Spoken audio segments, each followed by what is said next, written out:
Hello and welcome to Analysing Avatar. Today we are taking a look at the Guru. I'm Dan, and as always I'm joined by the late airbender himself, Chris Billingham, who is sitting through the show. Sitting through the show makes it sound like it's a challenge for you, but you know what I mean. Who is lovingly caressing the show. I don't know. He's sitting through it. He's watching it. He's going through it. He's standing it. Whatever phrase you want to choose. Completely fresh. Yeah, I don't think I'd go with lovingly caressing. I think somewhere between sitting through and lovingly caressing. Yeah, I went too far. I overcorrected.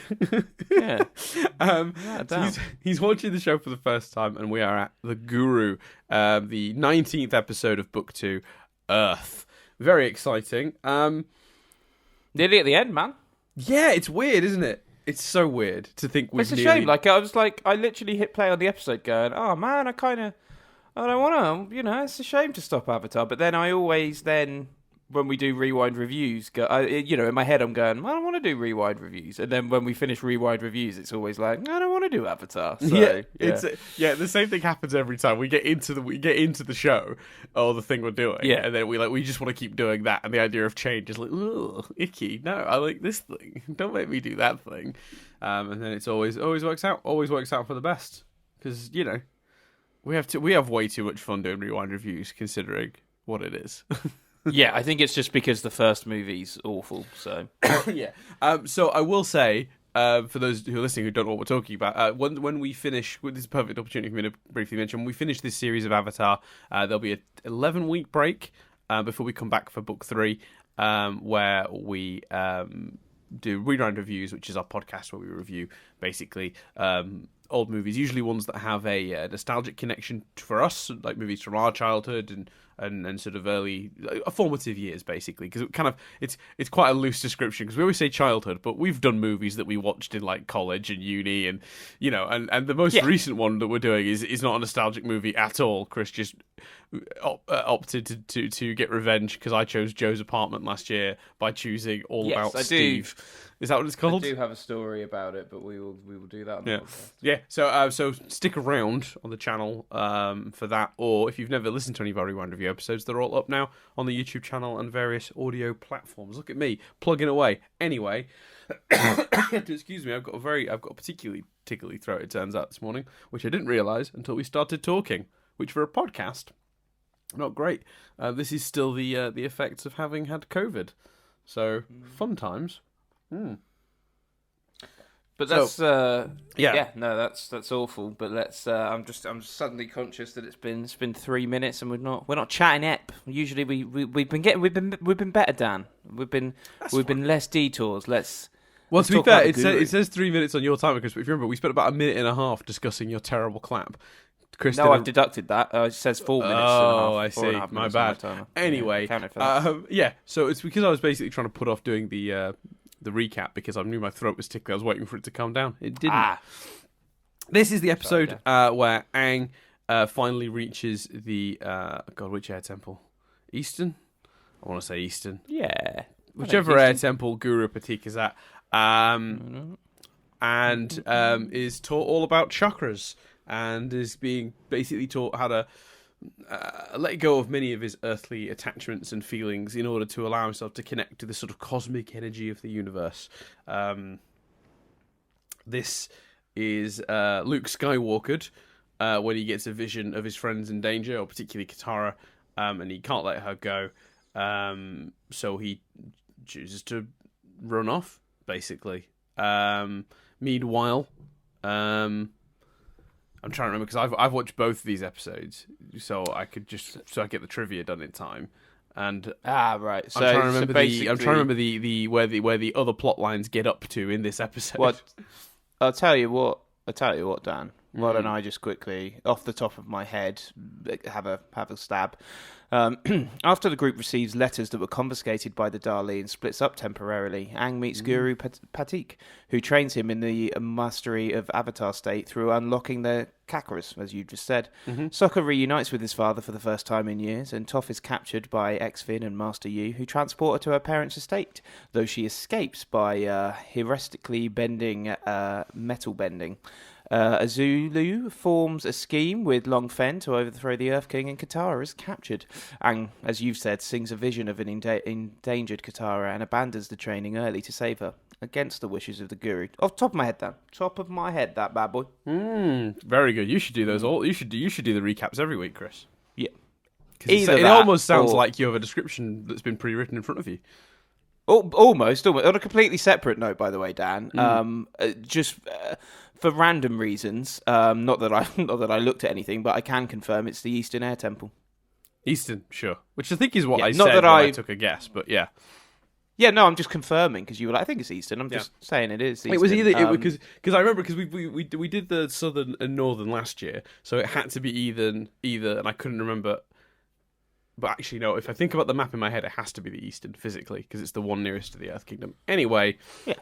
Anyway, irrelevant. I just that was top of my head. I didn't. Very I'm good. I'm not on a wiki page in order to confirm it was the Eastern Air Temple. That didn't happen. Great. Oh, it's good to know. Get off my back, Dan. It's good that you didn't pop open like a wiki of some sort and read a description. It's very dangerous popping open the wiki. I have to be very careful to just look at the synopsis of the episode in question and not like triv notes or anything like that. And even the synopsis, when I have checked something, I have to sort of skim very carefully in case like there's a character that's not named for me but named in the description. So right. Yeah. Anyway, I'm flirting now, what do you Dan. think? I'm flirting with this Wikipedia. Now, maybe I am caressing the show because I'm now describing myself as flirting with the wiki page. So.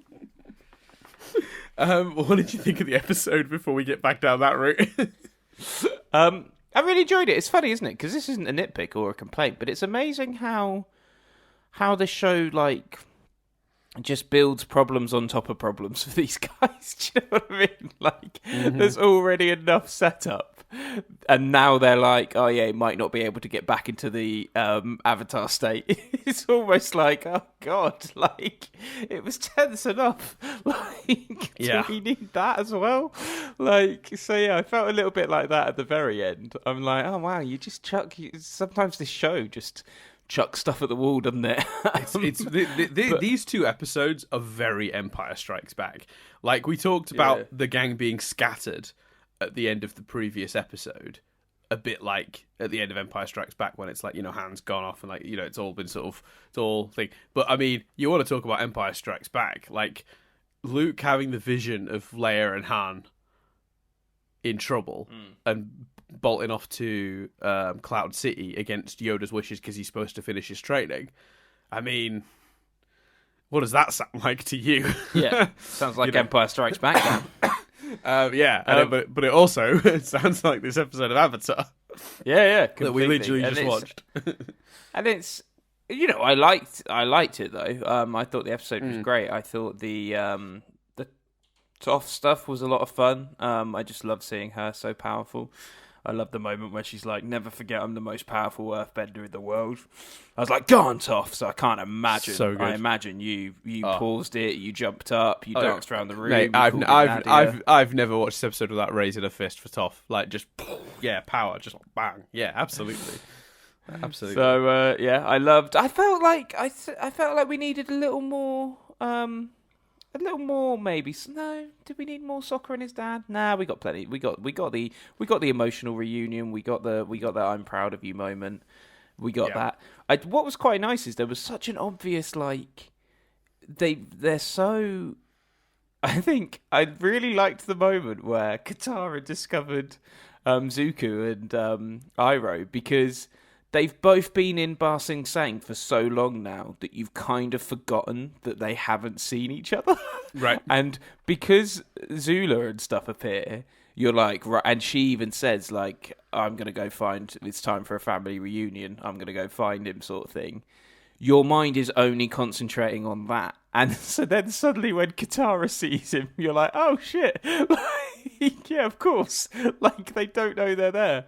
Well, that's what's funny is because there's kind of an explanation for why they haven't seen each other until now, which is of course, which they've not had. Yeah, Well, they've been in different parts of the city until Iroh got his new tea shop. So if you remember the very first time we visited Ba Sing Se, it's in rings. There's like a very there's a low end ring that's like where the refugees are. There's like a middle ring, which is like a middle class area where it's like people who are working and stuff like, but like, so it's not the refugees, it's not the poorest, but it's also not like the absolute upper crust. And then there's an inner ring, which is nearer to the palace. It's where they've put Aang and the gang in their apartment. And obviously the whole thing about Iroh's tea being so good, they offered him a tea shop, an apartment in the upper ring, so that the fancy pantsers can all drink his delicious tea without having to deal with the riffraff, I guess is the underlying message there. So obviously he's opened a new tea shop in the area that the gang have been staying this week. So it's like, it's actually really cleverly done because it's never outright said, but but I wouldn't even call it fansplaining why they hadn't bumped into each other sooner. It's in the show. It's just never... Yeah, completely. No one ever draws the line between the two. It's just all the information is there if you want to put it together yourself. I thought that was pretty clever. I thought that was pretty neat. Yeah, it's great because it's an example of a show doing something that makes complete sense, but I don't know, maybe the first time you ever watched it, you were sat there going, oh, this means they can meet, and you were expecting it. But for me, it was a moment of like, oh yeah, I didn't know I wanted to see that. That's completely logical, even though I wasn't necessarily expecting it. Mm-hmm. I mean, it still so feels like, and you know, I almost don't want to get my hopes up too much on it, and I really, truly don't want it to be easy. But I mean, it really feels like they're building to, like Zuko helping the gang out, because like now they have the same enemy, like the same enemy is going after Zuko, and is obviously already captured Katara. So yeah. Azula is, you know, a shared enemy, and often in shows like this, a shared enemy is used to bring two different sides together. So yeah, I still think we're going there, but I'm excited to see that, you know. Yeah. And to clarify for any new listeners that have jumped on, because the last two finale episodes we gained a bunch of new listeners. I'm going to do my weekly attempt to correct Chris. It's Zuko. Oh. I thought I had it right that time. I was so focused on getting Azula right. Which you did, beautifully. Yeah. But it's still Zuzu, or whatever you call him, instead of Zuko. Yeah. I think I got him right earlier, because I was like, oh, Zuko, nailed that. Because I saw the name on the Wikipedia page and said that's it probably right. Why. But... Yeah, that's probably what happened. So let's talk a little bit about positioning for finales and stuff, because we had an interesting reaction to the finales last year.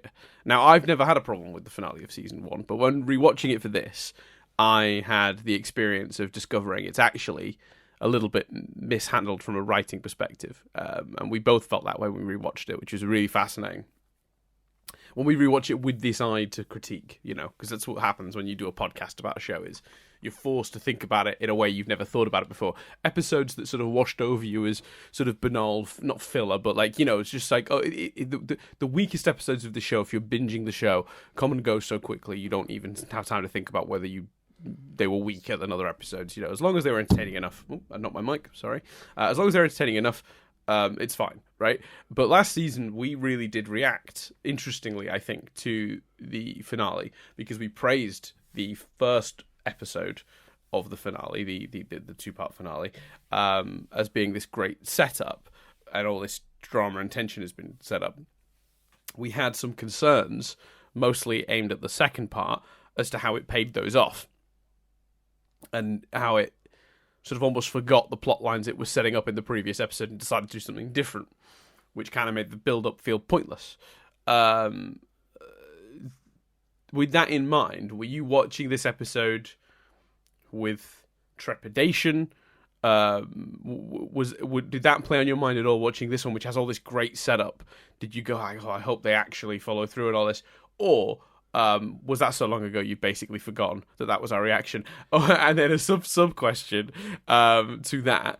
In general, how do you think this episode does at like setting up the wider like stakes for the finale?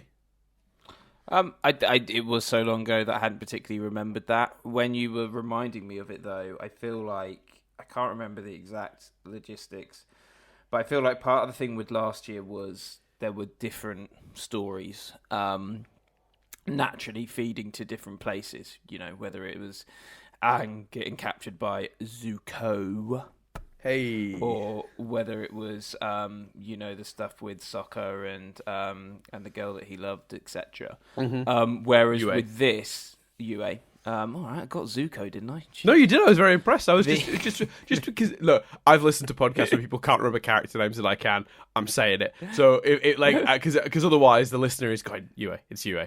It's fucking Yue. You know. So I just thought I'd cover that sect of our listeners. But I think with this one, they're all going to the same place. Do you know what I mean? They're all going to Azula. All roads lead to Azula. Like, that's where I. So essentially, they've set it up in a way where the only outcome is some sort of confrontation with Azula, and assuming. I think so, yeah. And essentially, as long as they do that, there's no real way to make the mistake they made the previous year.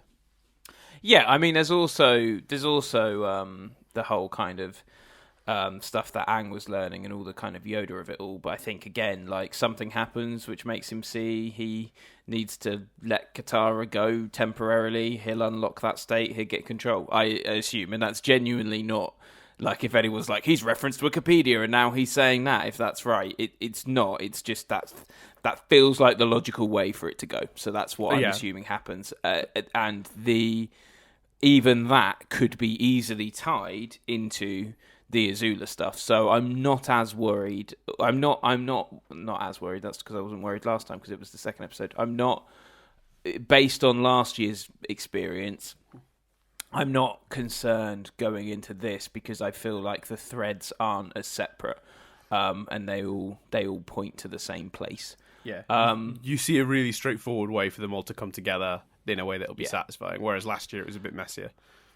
And I think the build up was really well. I think it's slightly that thing of they divided them all last week and made a big thing of dividing them all, and now they're all coming back together. The end of the following episode.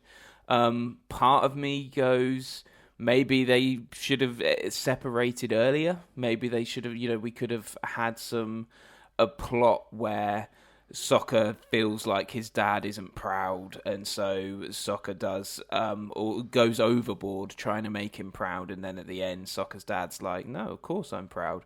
A plot where the whole episode, more of the episode is dedicated to Toph trying to metal bend, and Aang's doing maybe they break up all his thing. I can't remember chakra. Well, I can't remember what the word is. Chakras.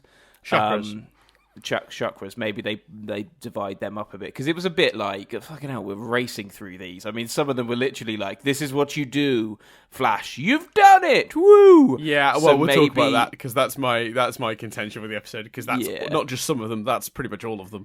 But we'll come back to that. Yeah. And some of them also are like a bit. We'll come back to that. So I think maybe there's a part of me that's like, but it's not about. To answer your question, even that isn't about what happens next. It's about how they could have done sort of this because I think it does feel in terms of setup. The setup is wonderful. The setup's wonderful because by the end of the episode, they're all coming back together. Now, for a setup question, that's great. That's great setup. But if you think about the fact that they only just parted at the end of the last episode and made quite a substantial, the gang separating thing of it, and that's not just, our reading. I know we focused on that a lot in our discussion, but it's in the episode. It's what the show presents. It is what the show sort of. The show makes you feel that way by very deliberately putting a hat on that. Yeah, for sure. Yeah, there's group hugs. There's all sorts of stuff ways they do that. So I think there's an element of that. Like, we're quickly getting back together. But great setup. Yeah, I feel they've done a really exciting job. Like I say, my only thing was like, but in a way, also. You could also argue, if you wanted to nitpick, and I don't actually feel this way, but you could also argue Toph's escaped, but everyone's in quite a similar position to what they were in at the end of the. Do you know what I mean? Like, okay, so Toph's escaped. Sokka is with his dad now, I suppose. But I suppose Aang has some knowledge. Maybe it's just Katara that just feels like she's in a very similar position, which is just like danger because of Azula. So forget that. That's unfair. That's why I don't feel that way. So yeah, do you feel the same, and do you want to chat about the chakras? Yeah, we'll get to chakras. Yeah, we'll come to chakras in a minute. But yeah, to tag on that point, I think you're right. I think it's weird because by the end of this episode, because I'm pretty sure this episode ends, or one of the things that ends up is Aang picking up Sokka. So Toph is just outside the city, which is where she was at the end of the last episode, having just been captured. Aang and Sokka are on Appa, just outside the city, as they were at the end of the last episode. Yeah. And Katara is in the city. Now, Katara's circumstances have, potentially changed. We got a vision of her sort of in chains. So we haven't actually seen her fate, but presumably she's still in the city, which is where she was at the end of the previous episode. So you're right. This episode is this episode is a boomerang of a sort, because it starts with them, venturing out. But as the episode goes on, they all turn back and end up back where they started, which is interesting as a choice. I suspect primarily, the idea was, part of me doesn't really know why they chose to have Sokka go meet his dad. I understand why Aang had to go seek out Guru Patik. But I don't really understand structurally what the choice was, other than just to get the moments, which you could easily have in a later episode, and they have a bit more time to breathe. Because while I do think it's fine here the way they do it, in fact, I actually in my notes praised how they handled Sokka and his dad, because I think they don't deal with any of the nitty gritty. There's no practical, how did you get here? Where have you been? What are you doing? Because that's all we know, the answers to those questions. So why would we want to see that? So it very much just keeps cutting back to the emotional moments, the moments that mean the most to Sokka as a character. And there's almost no dialogue, well, not no dialogue, there's very little dialogue with when he first gets into the camp and sees his dad. And that's beautifully done. The music's brilliant. It's a great moment. But that's a moment we could easily... They didn't need to go in this episode. It almost felt like they just needed Sokka out of the way for Katara to get captured. Structurally, yeah, that's the only reason they chose to do that. That depends on partly for me how they handle it next episode. If they immediately part again, then I'll be like, I completely agree. I'll be like, sorry, your yawn just comes out of nowhere, and you're like, shit, I'm going to yawn, and I have no way around this. I'm so sorry. We're recording this very early in the morning. I think it slightly depends how they handle it, but of course they're going to part, because, that's... I don't want to name spoilers, but we reviewed quite a big movie recently where I talked about how the whole plot seemed to be about one thing. The lead character gets it at the end, and then they just go, right, see you later. And then, the thing was reuniting, and then they part ways, and it's just annoying. And yeah, so that will happen, I think. So I guess you're right. Why do that then? Unless the end is like, right, you go away and build this fucking army, because we all need to be ready to go at like the eclipse or whatever it is. The day of black sun. That's how they keep referring to it. Yeah. Very poetic. So in that case, that makes sense. But you want a Katara moment then, because I am right in saying, because it was a little bit like, because it was almost cut. You could view it as looking at them on the ground. The dad's on Appa as well, isn't he? Or is the dad on the ground? They leave him. He stays because they've got a battle to go because it was cut so close up to his face that a part of me was like, and I didn't rewind it. I think if I had it done, they do some really neat stuff. Is he on Appa? They do some neat stuff with him, like showing that he's quite ingenious and also makes sad, lame jokes like Sokka does. Him including Sokka when he, they get the word that the Fire Nation are nearby, and he's like, men, let's get to battle or whatever. And he's like, what should I do? He's like, didn't you hear me? Get to battle. Like, it's a nice moment. I love really to see sweet. it. Like, even though I question structurally the choice to do that here, although thinking about it again, I think it is just, let's get Sokka out of the way so he's not. Like, because Aang has to see Katara in danger, and it kind of like if Katara and Sokka are together, you kind of feel like there's an element of they could look after each other. Like, but putting Katara in the most danger is isolating her, right? So I sort of think that was the thinking. So why not do the father stuff here? Sort of makes sense to me. But like I still think like it would have been nicer to get these moments in a different episode. In season 3 or something where we could really let it breathe a bit more. But with that said, I'm a bit of a hypocrite because in my notes I compliment how they just cut all the guff of the way they meet and the hows and the whys and the wheres and all that jazz just gone, and it's just several really sweet moments with Sokka and his dad that like.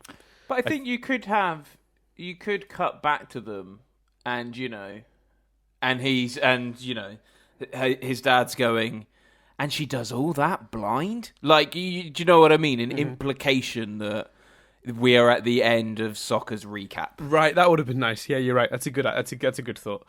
I mean, you assume that conversation happened, but they don't confirm it. Yeah, you're right. That would have been lovely, actually. That would have been great. Let's talk about chakras. Or even, and because again, I guess I think that's why I go back to if they'd have empired it 3 episodes ago, because another moment, like, and this isn't as big as the Sokka stuff that we kind of wanted to see flesh out. We don't get the night. I'd have quite liked to have seen Aang meet Sokka's dad. Right. Do you know what I mean? Like, Aang turn up and say, essentially your daughter's in danger. I'd like to have seen Sokka's dad's reaction to that information. I loved when Sokka sees Aang and is like, this can't be good. I loved that moment. He takes one look at Aang's face, sees the sort of determination and, and he's like, uh-oh. Aang's not his usual smiley self. I already know we're in trouble. Their dad meeting the Avatar, who they've been traveling with for, like, you could almost do it in the kind of recaps. You do a sentence about Aang and his dad's like starstruck, and then you see maybe a bit of comedy, although I suppose the problem there is that then lessens the drama of your daughter's in danger. Because also, why I'd like to see, they have left him. Appa's got room. Can we, like, if the explanation is, right, you go ahead and I'm going to fucking bring an army to their door to get my daughter back. But it kind of feels, because we don't have time for that moment, that he's gone, oh, fuck it, well, you go get her. Like, why is their dad not, do you know what I mean? Like, not reacting more. And you probably could write an explanation about it if you had more time. And I think the way to get time is, the Empire, last week's episode was 2 episodes ago, and we've got a bit more time for some of this stuff, because obviously we're going to talk about the big thing that's rushed in a second with the kind of Yoda stuff, but also I'd kind of argue that Zuko, like, last time he's struggling, he's going back and forth, he's literally on, he's on the floor ill, and now he's just this pleasant chap that loves his uncle. Yeah, it's his positive attitude in this is a little much. When he wakes up and he's like, "Good morning, uncle." Oh, what's this? It smells great. I'm like, I'm sorry. I understand you're saying he's come out of his fog and he feels like he sees the light. I get it. I know what you're going for. I do. TV show. Thank you. I appreciate you doing it, but I don't need him to be a different person to understand that. It would have just been fine for him to be like, "What a pleasant morning," and then carry on. He didn't need to be like sniffing the roses and like it's heavy-handed. But it goes to the point where it doesn't feel like Zuko anymore, right? But I think it goes too far. I assume, because if I'm wrong, like, I'm gonna look like a dick, but that's fine. That's part of the fun, I suppose. I assume they go too far in order to make it really clear he's in this place now for whatever they want to do with the next episode. But again, if this episode was stretched across 2 or 3 episodes and a bit of the gang separate arc, because also then how fucking great would it be when the gang came back together? And I know whenever main characters that have been like a group or a gang get split, people don't fucking like it. Like, it still blows my mind that they divide the people in Stranger Things season 3, considering how much shit they got in season 2 for dividing the gang. Yeah. But like, we're talking about an arc. We're talking about 2-3 episodes. I think if they'd have done last week a bit sooner, this week's episode, I think this week's episode was great. And I know we spent a lot of time kind of nitpicking, and we're about to, I think, based on what Dan said earlier, really go for the Yoda stuff. This episode is great, but part of me with the Sokka and his dad stuff, with the Zuko stuff, part of me is like, it would have been better to stretch this out a bit. A couple of episodes just to let some of this stuff breathe. Yeah, sure. Let it breathe. Yeah. Because I think only the Toph story, because fundamentally, it's a simple. All she's doing is escaping, which is like, and I don't mean like all she's doing, like, but I mean she's got an A, whereas everyone else, they're trying to cram an A, B, C. The Toph stuff works because her task is very simple, and they also beautifully, and this is where the script is brilliant. An example of the script being brilliant. You know, they blend the guru talking about metal being a composite of Earth is, you know, we do 2 things with that. He's talking to Aang about Aang's problem, but he's also talking about Toph's. So, you know, the Toph stuff, handled perfectly. Everything else, give it another episode or 2, and I think you've got more room to breathe. Because the more I think about us not seeing, sorry, I'm rambling now. The more I think about us not getting a reaction from Sokka and Katara's dad to Katara being in massive danger, the more we don't understand why he's not also hopped on Appa, the more I'm like, that feels like a bit of a problem to me. Right. Because I think he's even smiling at Sokka, like, as he goes. I'm just pulling it up now. But I think I think they were trying to indicate like he's proud his son's going off to like save the world with the Avatar. Like, I think that's what they were going for. But you're right. Fundamentally, his daughter's in danger. Yeah, I agree with you. The blending. Let's quickly talk about the Toph stuff before we get to the chakra stuff. Actually, because even though I keep saying it, and now chakras, and then we keep getting sidetracked. I should clarify, the Toph stuff is my favourite part of this episode. Obviously, I'm a big Toph stan. We know this. It's incredible. And you're right, the way they blend it is particularly strong. He says, the guru says, the illusion that everyone assumes everything... So he's talking about the illusion that everyone assumes everything is separate, but actually, you know, the 4 nations are one people, the 4 elements are 4 parts of the same whole. Metal is just a part of Earth that has been purified and refined. And while it is a little coincidental, he would say that very specifically. But when they combine that with the visual of Toph in that metal case, feeling it, and they use that like glow, sort of, they show the particles in the metal that she's going to be manipulating. They can see her realizing that she can actually potentially bend the metal. And then obviously finishing that with, you know, Toph, you rule. And having her be like, I am the greatest earthbender in the world. Don't you forget it, or whatever it is she says. You know, it's a fist pump moment, man. It's absolutely incredible. But you're right. It's not a story that needs, it's not a 3-act story. It's a 1-act story. It's Toph escapes, you know, and it's perfect for the amount of time it gets in this episode, and it is one of the most badass things ever. Because the great thing the show has done in the past is like, and I got a lot of I got not shit, but like a lot of people noted in the episode from the previous season. I've forgotten the title of it now, but it's the one where all the Earthbenders have been captured and put on a boat. And I very deliberately said to you, Chris, well, they've put all the Earthbenders on a boat, and they can't bend metal. I was quite cheeky about it, and everyone thought that was quite funny because I made it really obvious. I really put a lot of emphasis on it. And I imagine you were. It was, smarter people than me would have picked up on it, but I was probably like, yeah, obviously not. It's not. It's Yeah, not exactly. You were just like, dick. why is Dan emphasizing that? What a weirdo. I think it's called Imprisoned. I think it's like episode 8 or 9 of that season. Oh, maybe it's earlier than that. Yeah, it's 6. Episode 6, Imprisoned, of season 1. If anyone wants to go back and hear me do that, it's quite. in the moment, I thought I was being really clever, but in the comments, everyone was like, it was too. I think I got a few comments that were like, it was too much. You might have given the game away there. But yeah, no. So I think I prefer my Earthbender captures to be around Earth, but simply not using the power. And then when they do use it, like it hitting people in the head with tiny rocks. That's what I prefer. So you want to do like a massive, elaborate dance, like they're going to just bring a mountain down on someone, and then one tiny little piddly rock just floats across the screen. Is that what That's what I want. And and a better creative force would have done that, Dan, and it would have been epic.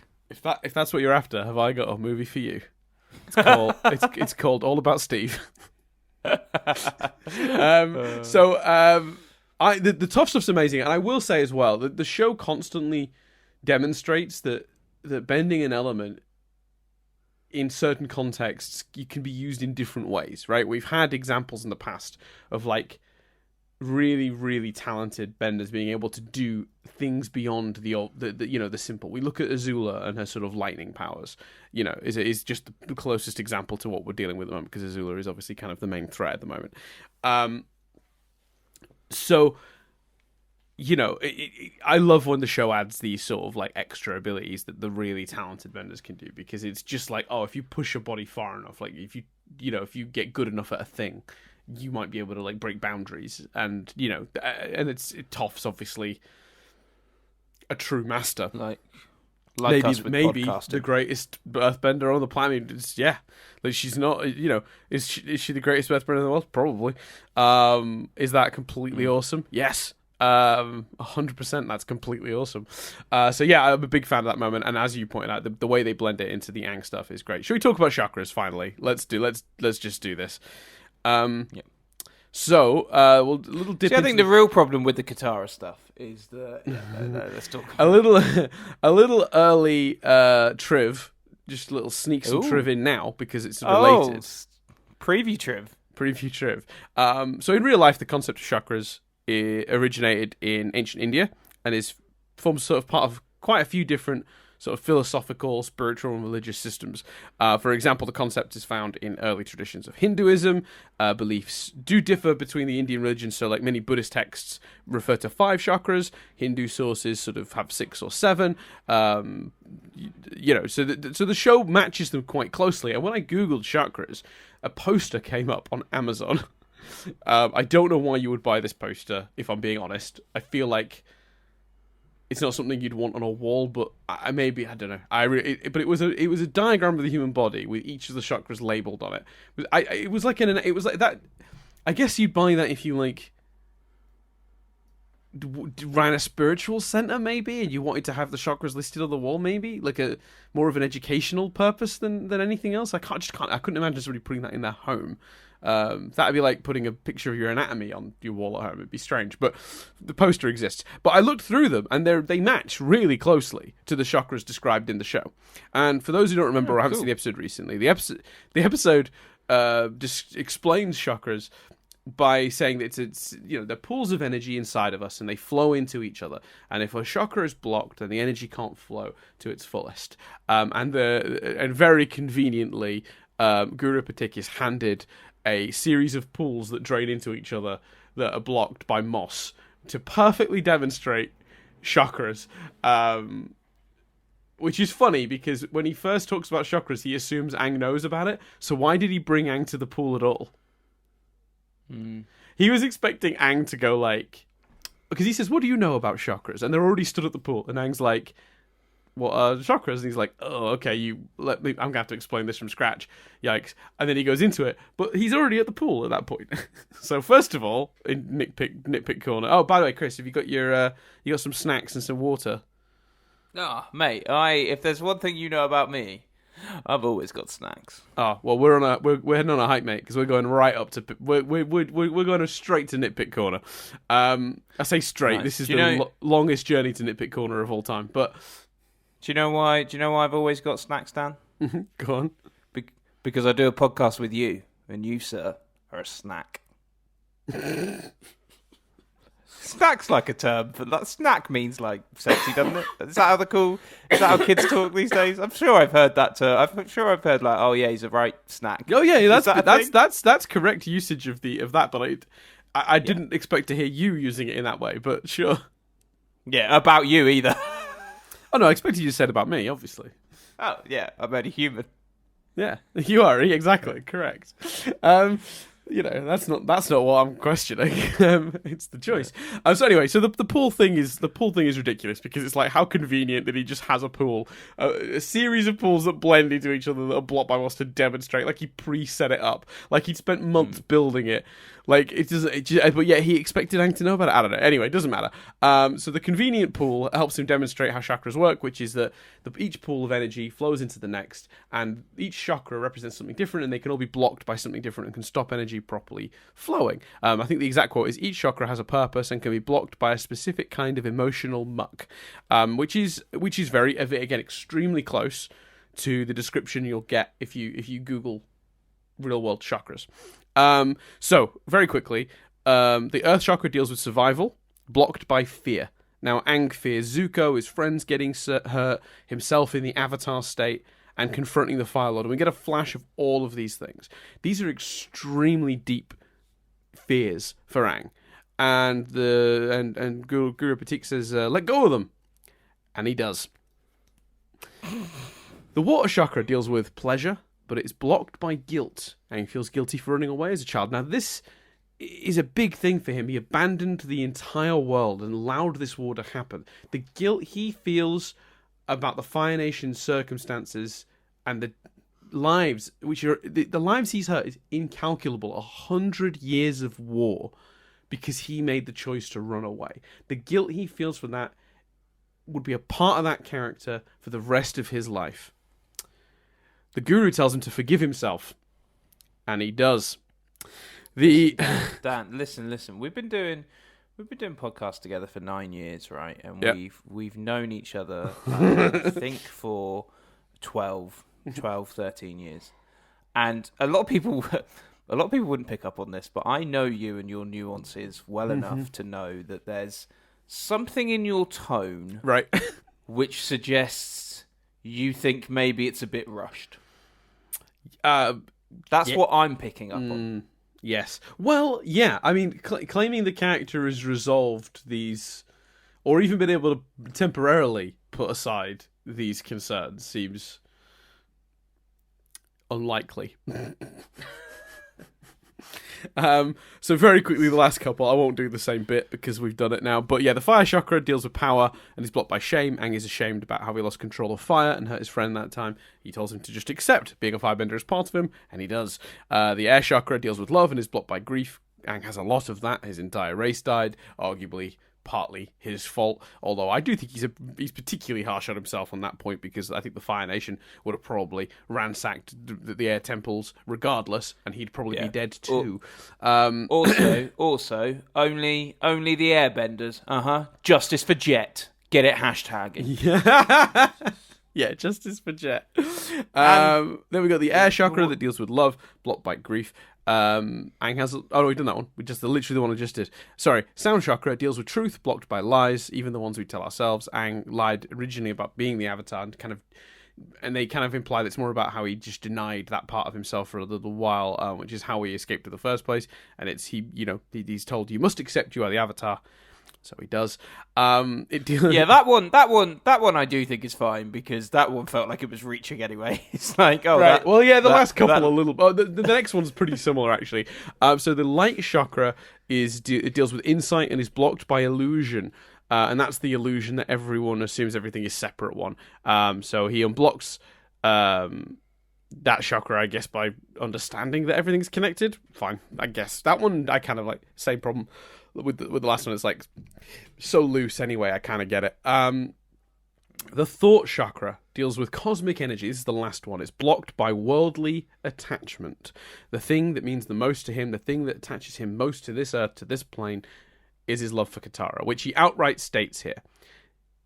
Now, one thing I will say in favour of this plot is I love that through all those chakras we're learning stuff about Aang. Having his life and his fears and his thoughts laid out like this is incredible for the character. Anyone who's missed some of the subtext of some of Aang's fears and thoughts and, guilt and all that stuff, this is the character broken down into pieces, which is just fascinating. I just can't get over the idea that they're sort of implying that even if he's just temporarily being able to put them aside, the idea that he can put any of that stuff aside so easily is just nonsense. The only way they could have made this work for me is if he just said right up top, but the problem is it ruins the ending then, because the ending doesn't then work. But if the Guru had said up top, look, these things are going to be a part of you forever. I'm not asking you to move past them permanently. I'm just saying right now you need to be able to put them aside, But no, well, even why don't they make it about acceptance? So it's not that they need to go. It's that you just need to go. Yep, these things are there, and I am right. So the idea is you can only be in touch with the spirit world and the avatar state when you are absolutely at one with yourself. So it's about going better. That's a part of me, and I accept that.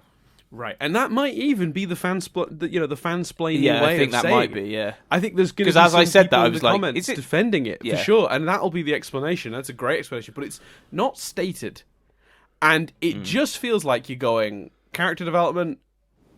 Who needs it? Who needs plot to teach characters things? He's just going to be told, "Don't do that," and then he won't, or forget about that. And he does. And it's just madness. Like, it's such a frustrating experience because I love what it tells us about the character. I love it for that. I do. I really, really do. But I definitely struggle with the way they handled it. But, again, on the plus side, as much as I love that it tells us a lot about the character, I also love that it gives us this opportunity to show where Aang's priorities lie. And that is not abandoning the people he loves. Again, which weirdly shows he hasn't learned anything because that's part of one of the things he supposedly let go to open up his chakras. Because he's asked to sort of detach from Katara, which I think he a little bit misunderstands as well. Because I think the Guru's pretty specific about the Katara thing. I think when he talks about detaching from worldly possessions, he can still love Katara. He can still cherish her and protect her and do what he wants, and sort of carry on as he would have. What the Guru is saying is you have to understand that these are just worldly things and that you're almost insignificant in all of this. It's a big old universe, and being attached to something so specific as a single person is not going to allow you to connect to all your cosmic energy. You just need to be able to I think that's the one the Guru is actually pretty specific about. He's not asking Aang to never speak to Katara again. He's asking Aang to be able to momentarily put his feelings aside, for Katara, and actually be able to link with it. Where he's not as clear with the other ones, in that sense. So yeah, I don't know. Yeah, it's no, I'd agree with all of that. It just needs to be made clearer. Yeah. Yeah, and again, I know. Take a shot, but again, imagine if it was stretched out over multiple episodes. Yeah. Imagine if the Guru had been in Ba Sing Se when they got there, and had done one of these or two of these every episode for 5-6 episodes, building to Aang being able to unlock it into the plots. So, for example, the one that's blocked by guilt, that's Appa. That's letting Appa go. That's the guilt he has to try and get past. The one that's blocked by grief is after Jet. You know what I mean? I think absolutely you could have done some cool stuff. But again, we're having our, I'm eating a snack and I'm looking at my snack, and we're in nitpick corner. We're not saying it's awful, but I think it is. No, we. Yeah, for new listeners, because again the finales last year got a lot of extra listeners, like thousands of extra downloads. I scratch my head at that still. If there are new listeners, I will say, to clarify, we the reason we have Nitpick Corner is we're almost relieving ourselves of the idea of like. Sometimes it's more interesting to talk about things that didn't quite function than it is to just say that was good. That was good. That was good. I liked that. They did that well. It's not as interesting. Whereas sort of finding those narrative things that you feel like could have, because I guess that's, well, at least for us, because Chris and I are sort of both studied screenwriting, and the process of writing is about going through a thing and finding where it doesn't work and fixing it, and you do that over and over again until it's as close to as perfect as you can get it. That is the process of writing. Writing is rewriting. So it's very hard for us when we sit to be critical of something or sit to review something to not do that. So so that's why Nitpick Corner exists. It doesn't mean we didn't enjoy the episode. I still stand by this as a really good episode, but it definitely has some problems. And when you trace them all back, they're all the same root cause, which is a very large amount of things happen in quite a short space of time. And it would have been, I think, almost everything in this episode could have used some more space to breathe. With the time they had, it's as good as it's ever going to be. The fact that they crammed all that they did into this episode and it wasn't a complete mess is a fucking miracle. And we only get, I think we only get like one F word a video before YouTube like restrict what ads we can play. So I think I don't get another one. That was my time to use it, and I've used it there.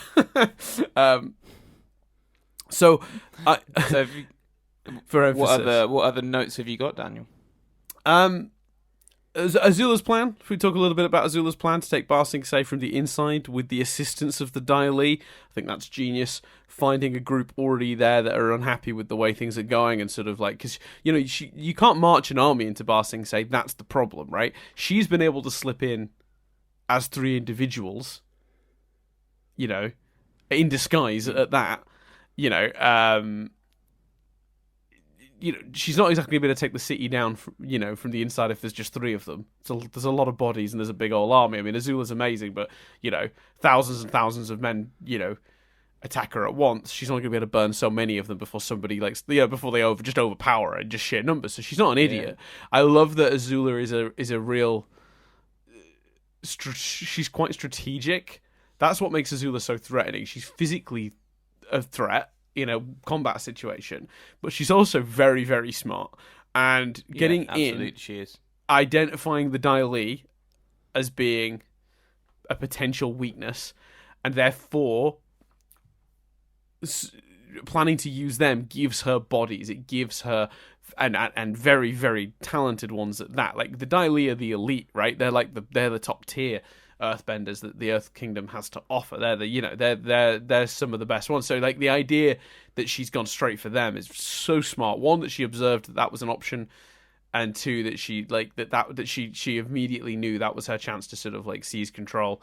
And of course, the real thing that we've not touched upon, because it happens right up top and it's easy to forget in the wake of all of what goes on in this episode. Azula now knows about the plan. The Earth King tells Azula right at the top of the episode, when he thinks she's a Kyoshi warrior, that they're going to invade the Fire Nation when the eclipse happens. The Fire Nation being ready for that, not good. Yeah. very not good. I think I literally went when that happened, because it implies, and I can't remember how far away we are from Black Sunday or whatever it's called, but is that what it's called? The Day of Black Sun? Yeah, you'd be Black Sunday. The Day of Black Sun. The eclipse. The eclipse, basically, yeah. But they call it the Day of Black Sun, which I find really funny, because I don't know why they don't just call it the eclipse. Because that seems quicker, especially and easier to say. Especially when we've got the comet, but oh well. Yeah. Which is, I think, the most flowery that gets is they call it Sozin's comet, which is its name. But like that's just its name. Do you know what I mean? That's just saying, it's this specific comet, not just a comet, right? Both sides ramping up in preparation for that is very exciting. Although this means that book 3 has to deal with both. has to presumably deal with the Day of Black Sun and the comet. Like, yeah, which is interesting. I hadn't thought, like, man, Book 3's got a lot to do, man. Book 3 does have a lot to do. Yeah. Anyway, right. You got any other notes, or are we trimming it up? Very quickly, I do have one or two other ones. Let me quickly find them. Azula calls Zuko Zuzu, not Baby Zuki Poos, which is the nickname we gave him earlier in the season, but pretty good. I think she might have called him that in the past as well, but I noted it this time. So other characters, they're allowed to give him nicknames. One slight. There are two other quick little things. Guru Patik mentions that he was a personal friend of Monk Gyatso. Does make you question how old Guru Patik is, because he doesn't seem over 100, but he'd have to be to have been a friend of Monk Gyatso. Monk Gyatso I thought that. Died 100 years ago. How old is this guru? Maybe very old. Maybe that banana onion juice, which is very funny, by the way. There's a running joke about that in the episode, which I really enjoyed. Maybe that onion banana juice is like the secret to living long. I don't know. Maybe. What I liked about, because I almost thought maybe they did the banana onion thing a bit too much towards the end. But I think what's so effective about it is sometimes when you see things like fish fingers and custard in Doctor Who, you go, "Ooh, although I'd try it." Whereas banana and onion, you're just like, "Nope, that is not a combination I want to try." No, banana and onion juice, which is just like presumably just mushed up together until they're basically a pasty liquid. Sounds gross, truthfully. Or it's like, you know how both of them, when they get like old, are mushy and like it could be like, imagine if it's like the water that comes out of the banana and the onion. Either way, I'm not in. Yeah. Well, you don't like onion that much, do you? No, I'm not an onion guy. No, which is crazy because onion is basically in everything, which makes it very hard to avoid. Yeah. And the last little note I have is just obvious conversation in front of the Dai Li is obvious.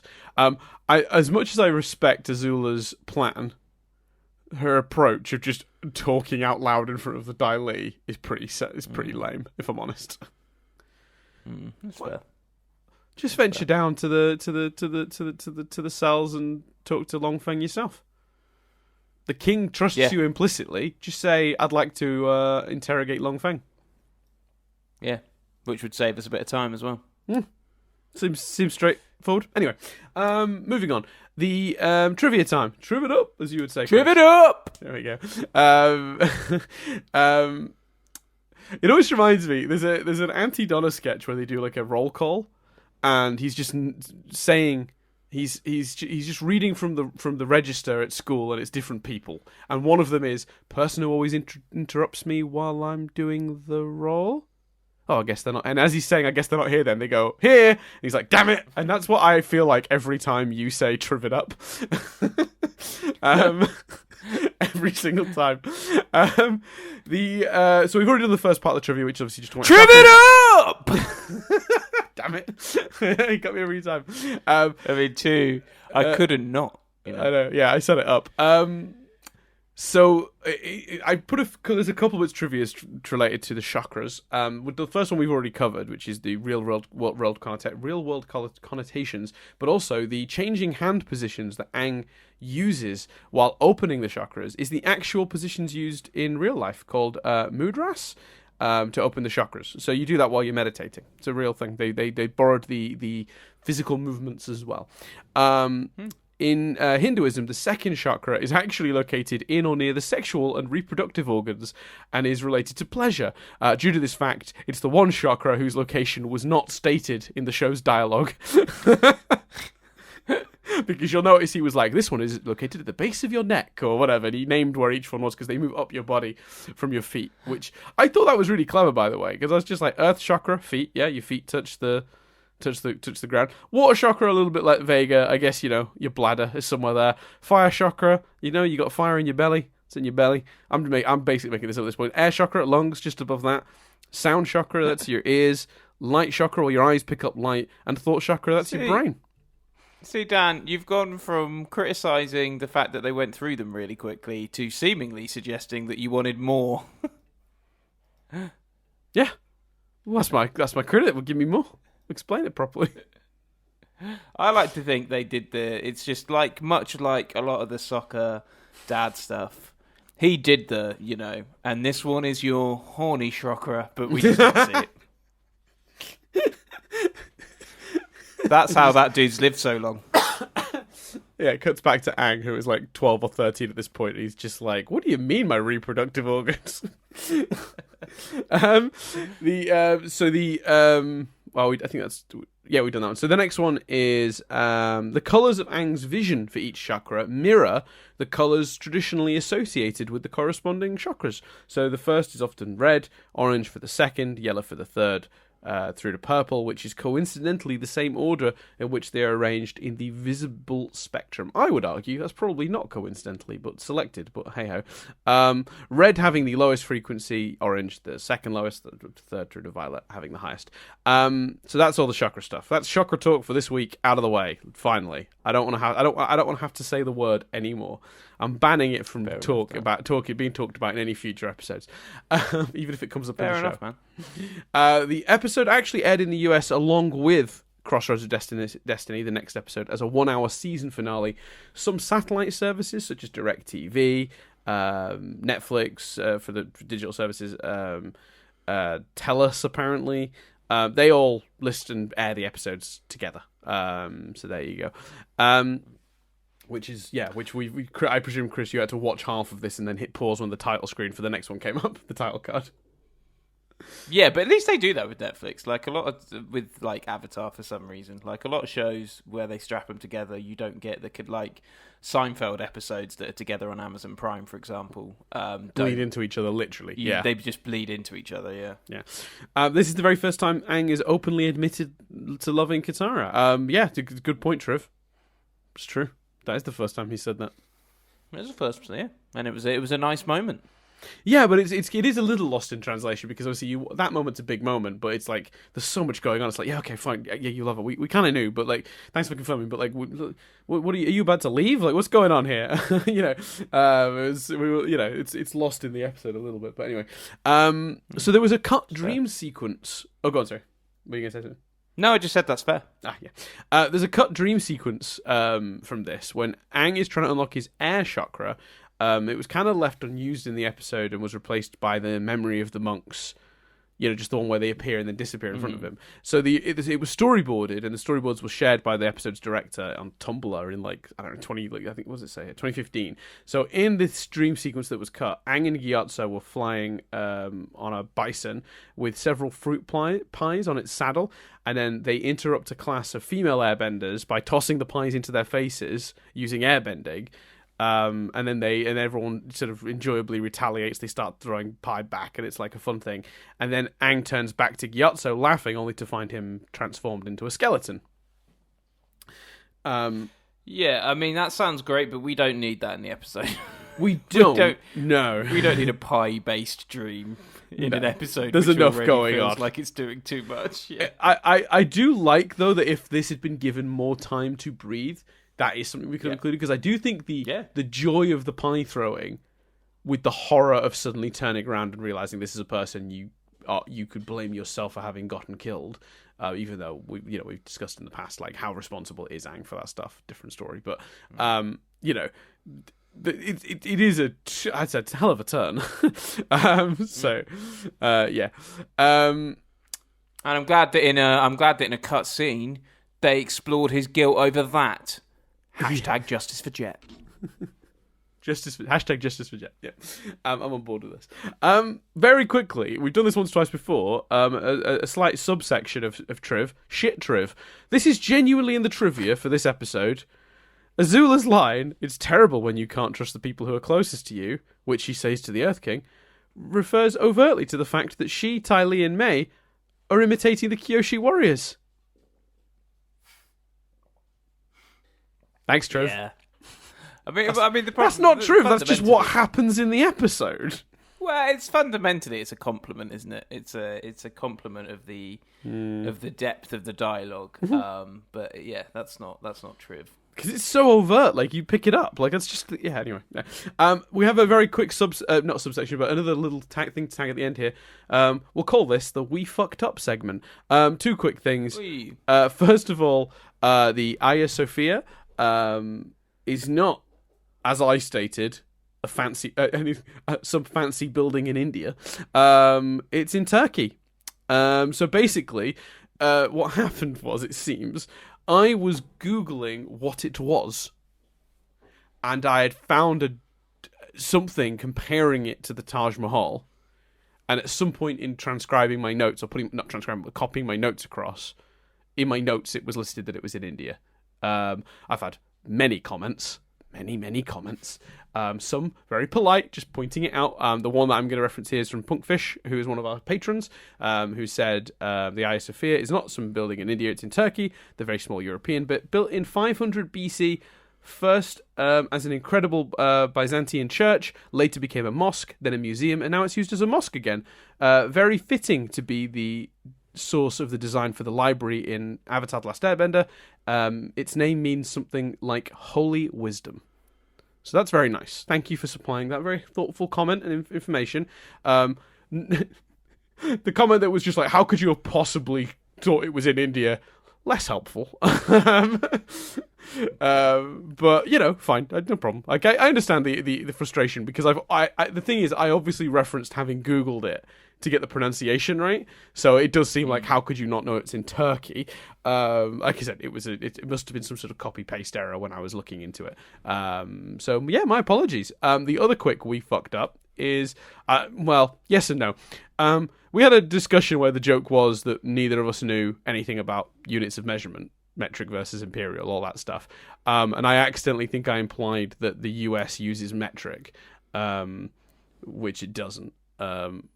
I can't remember if I was intentionally joking or if I just mixed up which was which, but it's worth noting. Yes, metric is the sensible system, the one that's divisible by 10. Therefore, of course, the US do not use it, because that's the one that makes sense. And to both mine and Chris's defense, for confusion over metric versus imperial, in the States, there's a very clear line drawn. In England, we adopted metric and put aside imperial, but we didn't really. People still talk about weight in stone. Rulers still have centimeters next to inches. We use both now interchangeably, and it's fucking confusing. It really is. It's the reason Chris has the confusion he talks about. Our school system teaches us both, and as a result, certain things. People tell me their weight in pounds means nothing to me. I have no mental scale for pounds, whereas I understand stone. And that's just because my family, I was brought up who did grow up in that system before it changed, like my grandparents, and they passed it to my parents. That's just the system I understand. Scales in the UK generally show you that your weight in stone. Digital ones particularly. You can change it, obviously, but yeah, it's a pain. It's a real pain because we use a bit of everything now. So officially, the UK switched to the metric system, but unofficially, everyone is still slipping in imperial all over the fucking place, and it makes it a real headfuck, if I'm being honest with you, to Chris's defense for, not knowing what units go into what units. So there you go. Covered some "we fucked up" things. We got a lot of comments about that too. That's fair. Yeah, it was a week of comments, Chris, because both of those episodes seem to have... That's either the same episode, or one went up on the Patreon and one went up on the YouTube. But I got, every day I woke up to comments from about one or the other of those two things. I just thought I'd better address them. That's fair. That's very fair. So yeah, I've been talking far too long since chakras. Let's wrap this bad boy up. So thanks everyone for listening. You can go support us in many ways, the first of which is to head over to the Patreon, patreon.com/nothingbutstatic, where you can get episodes of this and Rewind reviews 1 week ahead of their release. So if you want to hear our discussion of the Crossroads of Destiny right now, and you're listening to it on iTunes or any of those places, assuming it's not already out, you can head over to the Patreon for as little as $1 a month. You can get it, and also it gives you the ability to ask us a question, which we will answer on a future podcast. So yeah, feel free to hop onto the old Patreon and do that. A lot of people have been supporting us recently. Thank you all very much for your support. It seems to we really, really appreciate it. Seems to increase. If you would like to support us in a non-financial way, because you just don't wanna, which is totally fair, you can do it by heading over to your podcast app of choice, rating, reviewing, liking, subscribing, all that jazz. Also the YouTube channel, youtube.com/nothingButStaticUK, if you want to head over there and subscribe or like any of the videos. That, the same with the podcast stuff, tells the app in question that you enjoyed the content, and therefore they promote it to other people. So you can help spread the word by doing that. You can also spread the word by telling a friend, by literally spreading the word. You're welcome to do that. Obviously, you can tweet us or message us in a number of ways. I'm at Dan Doolan on Twitter. Chris is at cbillingham with 2 M's. You can also email us, mail@nothingButStatic.co.uk, if you have something that's longer than the Twitter character thing will contain. You can also, I'm trying to think, there's more things. Well, there's the other podcasts. Check them out. We've got Nothing But Static, which is our main TV podcast. Obviously, Rewind Reviews, which we've already talked about. You can go back and check out Steven University if you're into Steven Universe. It's basically this, but for Steven Universe. And at the beginning, a lot more anger, because Chris didn't like the show to start with, and that's fun. That's very true. I was very mad. Catfinger's rage will never be matched. I think that's the angriest. I'm still angry about. I know. Angry about that abomination of television. I know. It's honestly the maddest angriest I've ever made Chris with a TV show we've reviewed on one of these shows, which is crazy because we've been doing this since 2012. You can also head over and support Rapho, who supplies us that brilliant image of Appa in front of the sort of sun. So Raphodraws on Instagram, and launchlinks.io/u/Raphodraws for access to the Tumblr and the Twitter and the YouTube and the Redbubble account, where you can buy various things that Rapho has drawn. Rapho draws a lot of art, not all Avatar related, but it's all really good. So go support Rapho. I think that is everything. Dear Lord, that was a lot, wasn't it? There was a lot there, but new listeners, man, you got to do the gumph. Got to do the gumph. Got to do the gumph. So thanks everyone for listening. We'll see you in a week's time. But in the meantime, I've been Dan Doolan. I've been Chris Billingham. And we'll see you in 1 week's time when we sit down to discuss Crossroads of Destiny.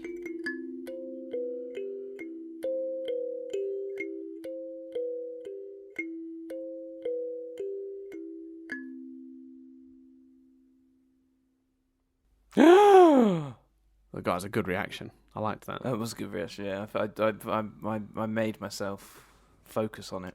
You really you were like, I've got to react. It's going to be a big one. Yeah. Because it's the finale. Yeah. That was my first choice. Do you want to hear my second choice? Do it again? Sure. Okay. And we'll see you guys next week when we sit down to watch The Crossroads of Destiny.